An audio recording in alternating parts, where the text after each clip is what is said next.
When we talk about permanent makeup is to enhance. We want to always keep it as natural as we can. So Skylar, we're going to talk about the brows today. You're looking for a brow procedure. You're very beautiful and you don't need a lot of brow here. You're very young, so I wouldn't do a big thick brow on you. I always say less is more. The shape I think is beautiful for your face. It's perfect. It's who you are. So I would just go in with a few strokes just to darken up and give it a little substance.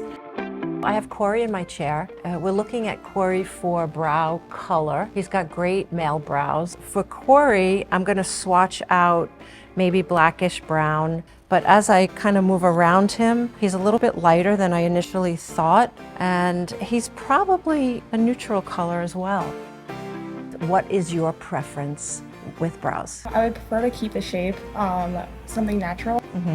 Nothing so dramatic. I don't wear a lot of makeup. Right. She's a neutral to me, so I can use almost any color with her and it would look good. When we're using dark colors, the darker the color, the cooler the color. If you have to use a dark color, just make sure you put a little warmth in there.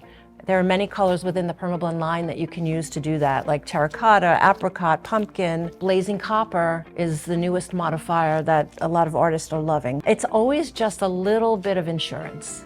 So let's look at some colors. I'm going to start with blackish brown.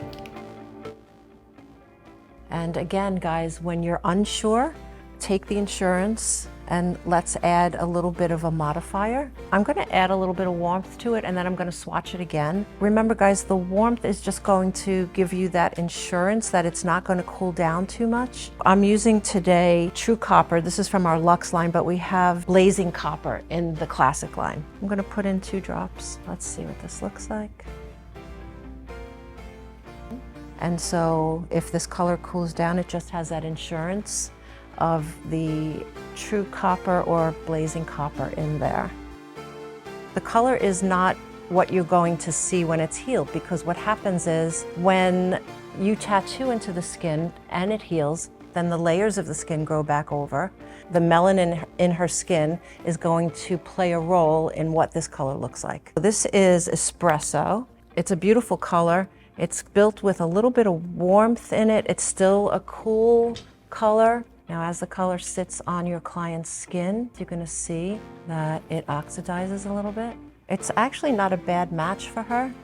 Blends with her hair, it blends with her hair color, but if I were a bedding woman, I would add a little bit of warmth. And I'm going to be very light when I tattoo her because she wants a natural look, but also less is more.